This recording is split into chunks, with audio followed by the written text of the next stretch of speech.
Hi, everybody. I'm Kay Helm, and this is the Your Voice podcast. Find your voice, tell your story, change the world. Each week, I interview someone about the way in which they live or tell their story. And this week, my guest is Nick Pavlidis. Nick is a ghostwriter, author, speaker, podcaster. He practiced law at a large law firm for almost a decade. He was an in-house counsel to a large international manufacturing company. He has an online academy for lawyers. He's launching an academy for writers. Nick, thank you for joining us. Kay, I'm excited to be here. Thank you for having me. Now, you said it all started when you sent me the response to my request for you to be on the show. And you said it all started with Confessions of a Terrible Husband, which is your book. Yes, absolutely. And 5 Minutes with Dad, which is a podcast you do with your kids. Yeah. I got started because I was just really uncomfortable. After about 6 or 7 years in the practice of law, I knew that in order to do what I needed to do to take the next step in that practice and that business, I'd need to do even more. And it was more work, more business, more all this stuff. And I wasn't feeling it. I wasn't in love with the practice of law. I was in love with all the pieces that went into it and the results that I helped people get. So I knew that it wasn't a great fit. And also I had a marriage that was, that needed me. I had a wife who needed me. I had 2 kids at the time. I don't know if I started when I had 1 or 2, but I definitely started feeling uncomfortable right around the time where we were either having or just had our second kid. So I knew that I needed to do something different in order to keep my family together. Because I'd look around and I saw everybody, virtually everybody, who had been practicing law for more than 10, 15 years on their second husband or second wife or third wife. And I just didn't want that. I didn't want that for me. I didn't want that for my wife. I didn't want that for my kids. So I started at first just sort of blogging about my marriage, and I didn't tell anyone about it. I just started writing. It all started when I went down and met some people at a coaching conference and just noticed how they interacted with each other and how loving it was and how successful they were in business. So I just took a leap of faith that you didn't need to choose between success in business and a successful family. I didn't know how it was going to end up. I'd like to say that I had this big vision for 5 years down the road, but really I just had convinced myself that I could have it all, so to speak. And I just started blogging about it. And that blog turned into a book about all the little things I was doing to mess up my marriage, like having my priorities messed up and having my, being lazy and choosing work over family and all that sort of thing. So it all started with that book. And the book sort of took a little bit of its own momentum. It built its own momentum. People started asking me to help them with their relationships. And I'm not a married, when you reach out to someone who's an admitted terrible husband asking for relationships, I just knew that I had found something different in the world. And I just started pushing down on that and saying yes to more family stuff, and then really focusing on making changes to my professional life so my family could be prioritized in a way that they deserved. I think that's beautiful. And I think a lot of times we go down a path that we don't intend to go down just because we believe, that's the way it is, or this is the way this has to work. Yeah. But when you begin to consciously push back at that, even if you don't have a plan, but just knowing, and that's part of, we say, find your voice. That's part of finding your voice, is who am I really, and who do I want to be? What do I want my life to look like? Yeah. 5, and I knew exactly. I knew I wasn't, I'm a big proponent of not running from something, but running to things. Yeah. So I did have this sort of feeling more than a vision. I think a lot of people wait for the perfect vision and to have this developed idea of what they're going to, and that's okay, but that delays people getting started for a matter of years or months. So what I did was I started with a lifestyle. I started saying, okay, this is what I want my life to look like. And what I wanted my life to look like was seeing my kids, seeing my wife, spending time with them in the morning, spending time with them in the afternoon or evening, and being able to confidently schedule things with my family. Because when I was practicing law, my wife would call me even before we had kids and say, hey, do you want to go out to dinner with our friends? And my initial response was, okay, but I might have to work late. So I was all constantly telling her that she was second most important in my life. And the same thing with my family. So I just wanted to be able to say yes without having this pain in my heart or this stress that I just committed to something and I'm not going to be able to follow through. So at first I just started setting those boundaries because I knew I was on my way out. I didn't know exactly where I was going, but I knew it wasn't a long-term plan for me to be at the law firm. So towards the end, I just started saying yes, and everything seemed to work out when I put those lines in the sand. If I needed to get work done, I worked more efficiently during the day. And then, so I just started taking these baby steps, knowing that whatever direction I was going, it was going to involve protecting certain times of my day and week and month. So what I did was I said, anything before 8:30 p.m. and after 6 p.m. is going to be family time. I just started with that 2.5 hours.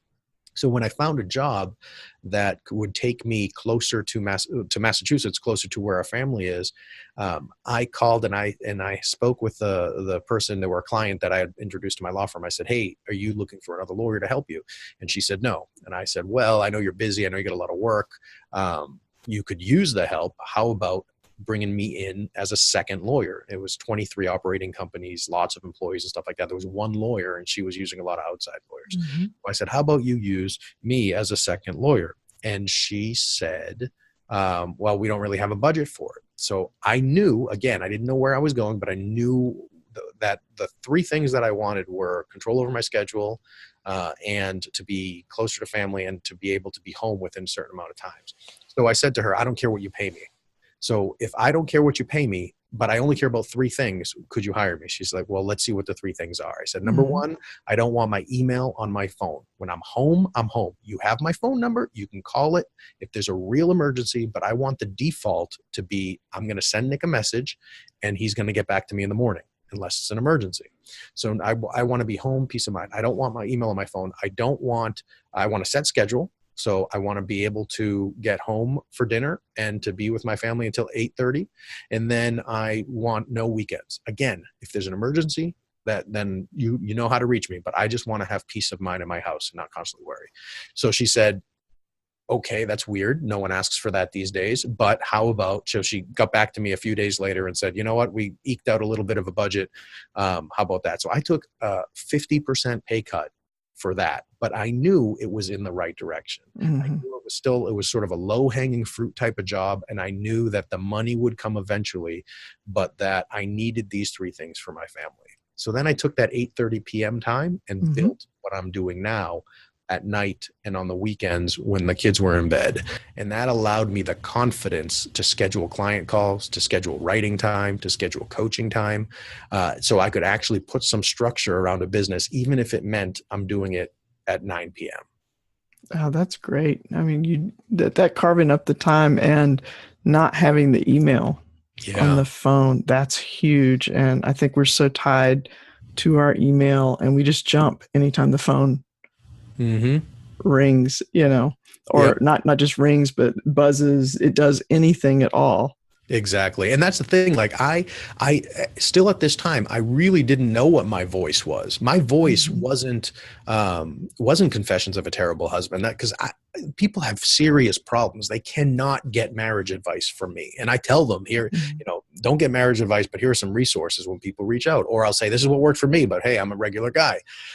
So what I did was I used that time to find my voice. I put structure around when I was doing things and gave myself the freedom to find what I would do to feed my family, or to eventually take the leap from the day job completely into now running these two businesses and having these other two hobby businesses, Confessions of a Terrible Husband, podcast I do with my kids, with less pressure. And it just frees me up to be more of me in each of those sort of four things that I'm keeping alive or building, so to speak. That's great. And you, so you went then from being the full-time attorney. Now you've got the side businesses that you're developing. And so you had the book. Confessions of a Terrible Husband is a book and there's a blog. It's a book, a blog, and a podcast. And the blog and the podcast don't get updated very often. Generally, I'll invite someone on who has something good to say and some resources for people to follow up with. I will be doing more episodes of it as Mm-hmm. as my businesses get some more structure around them and my time frees up a little more from it. Mm-hmm. But yes, Confessions of a Terrible Husband is a blog and podcast. 5 Minutes with Dad is the podcast I do with my kids, and that is just basically a podcast. And then my two businesses are Authority Ghostwriting, where we do books, articles, social media management and stuff for professionals and companies, and Attorney Marketing Institute. And that's where I lean into lawyers and help them simplify their marketing. And one of the things that lawyers and a lot of professionals struggle with is time management. Mm-hmm. So my superpower is how can you get your marketing to be effective and to be something that takes only minutes a day as opposed to hours.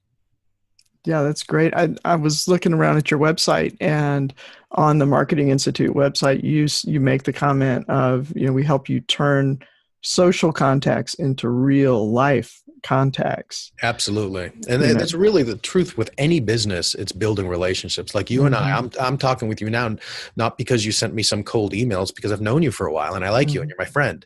And I'm honored that you invited me on your show. So I love the idea of building real relationships, even in this virtual world that we all live in. And how do you do that? You do that by being helpful and being a real person. Mm-hmm. So a lot of people go, and especially with the legal industry and other professional services firms, everyone's telling people how important they are instead of showing people things that can actually help them. And the people who will actually take the time and say, who are the people who I need in order to build my business? And what do they want? How can I help make them successful? Mm-hmm. Those are the people who stand out. There was a survey in my key demographic of lawyers, and their clients, the general counsel who hire them, said 96% of them said that they think that content on big publications is helpful. So like CNN, Business Insider, things like that. And only 4% of them said social media content is helpful. So some lawyers would respond to me and say, well, then I shouldn't be on social media.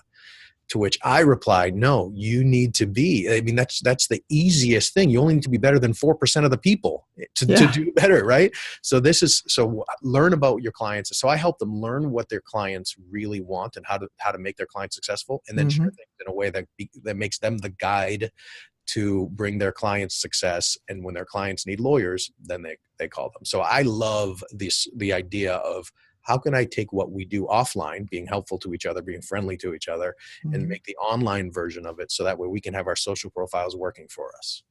And then you make the social profiles actually a tool. They're not an end in themselves. And I think sometimes we misunderstand the medium.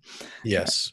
Absolutely. And that's what I tell lawyers. I said, have your social profiles working for you. Give people an opportunity to you present yourself. Like LinkedIn profiles are not resumes for most people. They're not your resume. They're marketing materials. So put how you help people there. Put helpful things and give people an opportunity to exchange their contact information for you for a helpful guide or something like that in order to have your social profile, even when you're in a meeting or asleep. If someone finds your LinkedIn profile and it says, click here for a free guide on what to do before hiring a criminal lawyer, or what to do if you're charged with a DUI, and they can get their contact information and turn themselves into a real life lead, even when you're sleeping. So all businesses have been slowly incorporating some element of that to it, but the legal industry is one that it's regulated what you can say and how you say it. But I have been able to I've been able to help lawyers do social content and build their social profiles effectively. And that's been a real fun project for me to be able to do, because it takes all the cool practices between that and my ghostwriting. It takes all the fun things about practicing law and removes all of the things that I don't like all the fighting and arguing and things. Oh, that's a great position to be in. Yeah, absolutely. Yeah. So I developed that over time. I started speaking about things that are important to me on the marriage stuff. And on the podcast with my kids, we talk about leadership lessons and things like that. And I just developed my voice and just leaned into it that way. My marketing podcast is really high energy. It's not this stuffy, boring law marketing podcast. It is me being me. And it's helped me make some pretty good connections. Let's give an example. I was listening to your Attorney Marketing Institute podcast. So here you've got a podcast that's targeted obviously to attorneys. but it's Yep. about marketing. And I listened to, it was an older episode. It was the one you did on elevator pitches. And Yeah. I think pretty much anybody in business who's done anything at all about marketing has heard of the elevator pitch. But you said we were doing it wrong. Yeah. Yeah. Especially lawyers, because lawyers, they get so much prestige from the name of their firm, the title they have, if they're a partner, the colleges they went to. I mean, it's somewhat of a big deal, especially in big cities, that they emphasize those to the people who aren't lawyers. So the prestige that you get on a day-to-day basis from people seeing your Yale degree on the wall is irrelevant to the people who hire you. They want to know that you understand their business. They want to know that you're there to help them in a way that matters to the client. So a lot of people will say, I'm a partner at XYZ law firm. And that, like, no one cares. Like, no one cares. That's a conversation ender.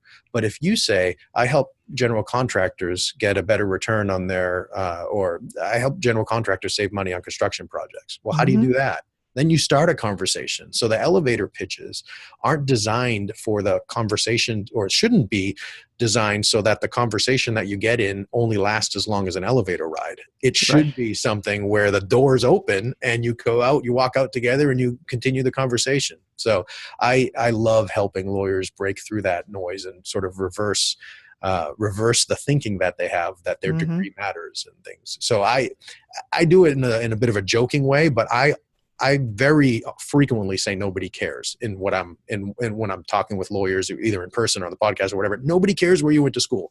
Nobody cares what your partner is. Nobody cares your name. They care how you're going to help them. So when people interview me for podcasts and I see it says interview with Nick Pavlidis, Ray, whatever, I said, why are you doing that? Nobody cares. No one knows me and no one cares who I am. They care what value they're going to get from listening to the podcast. So it might be, from lawyer to ghostwriter. That's interesting. Hey, that's a switch that people might do. Or from lawyer to podcaster or something. Oh, that's weird. So give them a little bit of a sense of how this is going to help them find their voice on your show, for example, right? Exactly. That's great. Now you got the title, which is always something I have to do at the end of the thing. I'm just going to jot that down. And but yeah, people do. They want a story. They want to know they're going to get a good story. They want to know that they're going to have something that helps them.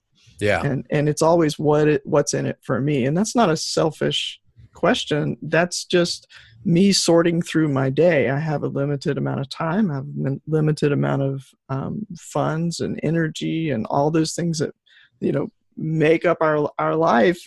And I want to spend it on the things that are going to help me move the things that are important to me forward. And that's so important too. And that's why when I went into attorney marketing or ghostwriting or everything, I looked in as I went along, as I started learning what I liked most. And when people are reaching out to me, thanking me for a podcast I recorded or whatever, I started looking inside at what it is that I love to do, that I can help people succeed in a way that is meaningful to me. So lawyers, I strongly believe in 5 or 10 years, leaning into Attorney Marketing Institute, even more than I've been doing it now, I can help more lawyers free up their time to spend with their families, to make more money. And that's an important change for me because that industry needs it, because people are stressed, they're hurting themselves. It is an industry that needs it. And that's change that's meaningful to me. So not only did I match my skills to something, and the same thing with ghostwriting. People sit there. How many times have I heard people fighting with their spouse because they need to go and write? Well, I can help get that. I can ease that burden for them. And I can help create a book for them that can build their business in a way that they don't have to spend as much time marketing. So all of these things are important to me because it frees people up to make more money and spend more time with their family. They don't have to sacrifice one for the other. So when you talk about finding your voice, that is so meaningful to me because a lot of people think of it only as one way, the transaction. What is it that I like to talk about? But when you pair it with change and a greater meaning on the world, you position yourself to then put some structure around it from a business perspective, from an impact perspective, so you can truly have it all. That's beautiful. Let's go to the ghostwriting because it's one of those words we hear. Yeah. But what is it? Yeah. So, we do 3 things. We help people manage their social accounts. We set up their profiles and create content for them that they can use online to stand out. The second thing we do is we help people write articles. They keep their blog active and things like that. And the third thing we do is we write books. So there are different ways that we do this. Some people need different things, and they have things more organized than others. But what we do is we help get all of that information out of people's heads that they use every day or they want to use every day, whether it's inspirational stuff, personal growth, business. And we help organize it and present it in a way that impacts their reader and encourages them to want to make positive changes in their lives. So we focus on nonfiction books, and I ask our writers 4 things, our clients. Number 1, what do you want this book to do for you? So if you want to sell courses, or if you want to become a speaker, that's important to know at the beginning. Then the next 3 questions are all about the reader. What do you want the reader to feel at the end? You want them to feel encouraged? Do you want them to feel nervous? If you're writing a book about Bitcoin, you probably want people to feel nervous about the stock market because Bitcoin is a better investment or whatever. What do you want them to know at the end? And that's the information you're going to deliver to help them feel that way. This all needs to be authentic, obviously. And then finally, what do you want them to do? If it's a weight loss book, you might want people to not eat after 8 p.m. Or you might want people to walk. Or you might want people to use the bathroom on the first floor at work instead of the one on their 5th floor to get some steps in. Whatever it is, what do you want them to do? And that could be call me, hire me, or whatever. So what we do is we have that goal for the book. The book's going to do this for you and do these 3 things for your reader. And then what information do we lead them through to help them make that change in a way that matters in them, for them, is helpful to them, and helps move your business forward so you can be the catalyst for them making that change. Great. And so if you're thinking about it as kind of a typical the story arc and the story, not I guess formula, the kind of the basic story, right? Most stories have a hero, they have a guide. So then sounds like you're positioning the author of the book as the guide. Exactly. Right. So they're the guide. The reader is going to be the hero because they're going to be achieving things, doing things and making the meaningful changes in their lives or growth in their life. And they're the guide. And then we help them get the system that the guide leads the hero through to achieve the results. And a lot of times the benefit of writing a book, whether it's ghostwritten or otherwise, is that it improves your system. We've had clients who had a 5-step system and we were like, step 4 makes no sense. And they realized step 4 didn't make any sense. So for like years, they had done a great job with a 5-step system. And all of a sudden they're like, this 4-step system is much better. It makes more sense. We had other clients who had a 3-part system. And I said, part 2 is really 2 different things and it's confusing. So I think we need to change this to a 4. And and these are people who have been doing business for a while. So it gives people a fresh eye on things, but the writing process helps them organize that and helps them get their sales pitch together too when they're going around and saying, what is it that you do and how you're helpful. Say, well, I walk people through a 4-part strategy to get them from here to there at the end. And they didn't know that at the beginning. They just, I help people, lose weight. Yeah, and then that naturally leads to a question, wow, what are the 4 steps? I want to know more about that because that's something concrete. It's something that, me as a potential customer, then I know that's something I can actually grab hold of and take action on. Absolutely. And if you have to teach, and that's what you do by writing, you have to create essentially a lesson plan. It's a really long lesson plan, but you're creating a lesson plan. It really forces you to rethink the way you're doing things. So the writing process, whether it's your own or ghostwriting, is such a great way to find that voice and to really define who you are and who you want to be in the marketplace. And it positions you to really lean into that. Yeah. And so that's an advantage then too. So somebody that wants to write a book, but their superpower is that they know their content or they know their process, or at least they know it and they can do it. Whether it needs, clarification or not, but they're not an author or a writer. So then they can hire your team to go in and make that happen. And that's what ghostwriting is. Absolutely. Yeah, we go wherever their content is. Sometimes there are people who I've looked at their website and say about 70% of what I need is here because you have frequently asked questions, you have services, you have testimonials, you have stories about you have all these things. They're just written differently and presented differently. That's great. So then you're kind of a little of a detective there when you start a project off. Yeah, and really, this is the other side of the skills from the practice of law that I took with Hmm. me and applied differently, because I did law, story, and facts, and that's all I did was evaluate the law, learn the stories of everyone involved, and find the facts and the evidence of the facts, Hmm. and present it in such a way that was authentic and persuasive There you go. and organized. See, I've learned something today. I've never really thought of law as storytelling, but It now I really can see is. it. Yeah, Yeah. that's great. Um, I love the pod. I keep coming back to the podcast and the kids because that was really my first connection to you. Was really I saw the logo. Yeah, yeah. That logo, that's my son's drawing, which you know, I'm sure. My Yeah. son at 4 years old or 3 years old, I don't remember exactly how old he was when he drew it. It was Bring Your Dad to School Day. So I walked to school with him that day. We were living in Hoboken, New Jersey. We had a nice walk to school. The teacher, the first thing, kids, grab a piece of paper and grab a pen, whichever, or marker, whatever color you want. Mhm. Draw a picture of yourself today. And I want you to express how you feel by your picture. And my son took the brightest red and drew this cute little guy smiling from ear to ear, flying through the air, and it just melted my heart. And that's really the essence of the energy I like in all parts of my life, but that we wanted to capture with that podcast. And we've been podcasting since he started with me when he was 4, my daughter when she was 2, Oh, and great. we have 100 and something episodes now. And one of the real focuses and challenges for me was I am a set a target and get it done guy, even Mhm. though my target wasn't very clear when I started my transition, but I knew that my kids needed to be kids. So I needed this to Mhm. not be something that they dreaded doing, so Yeah. that it would be fun. So for me, part of the challenge with the show is having the patience to say, all right, the kids are having a real busy time at work, at school, or whatever. We're going to take a couple weeks off, and it's okay. And to really Hmm. keep that fun in there. So that's what we've been doing now. And I've been much better at it over the past couple of years than I was the first couple of years. It really is. It's energetic. It's a fun show, and it's five minutes with Dad. So Yeah. it's not a long thing, but you have these great conversations with your kids.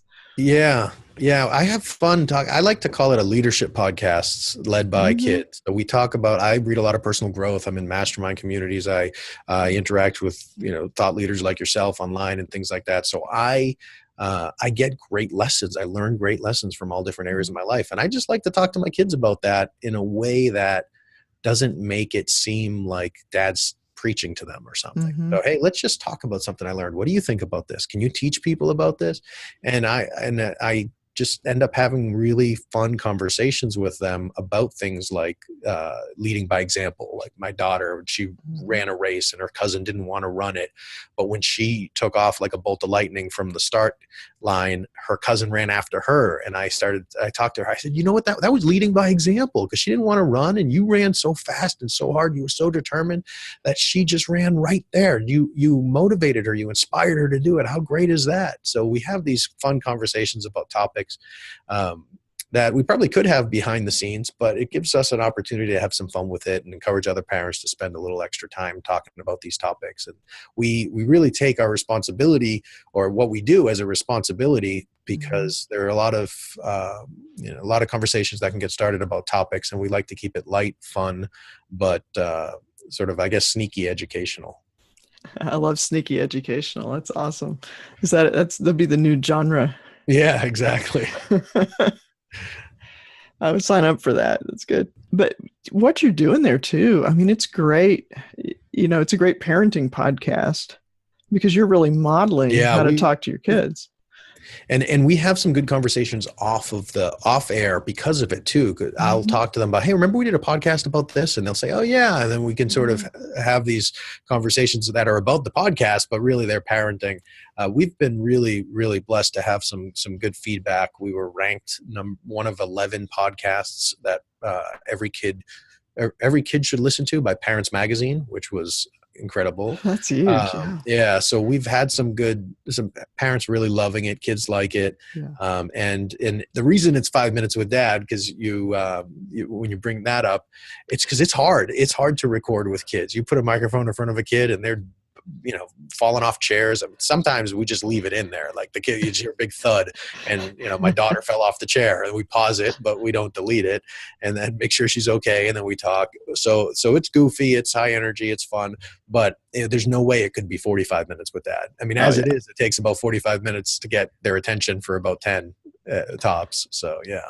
Yeah, but see, and your audience understands that because they've got their own kids wiggling with them too, and so that's just part of the fun of parenting. Yeah, and it's a great sort of history book of our family too. We were driving down to my mother-in-law's house for dinner yesterday, and they wanted to listen to old episodes. So there's like an episode when my daughter was 2, and we talked about should we lock the snack drawer and stuff, and they're laughing at each other and smiling at their cute little voices and some of the things they did. So it's been so great for my family. It's been great for the listeners, and it's built into its own little sort of following. One of the things you do really well with it too is you interact with your audience. Yeah. I try to have everything I do be a conversation with people. So sometimes you're showing the conversation, like we're having a discussion here, and we're sort of talking with each other.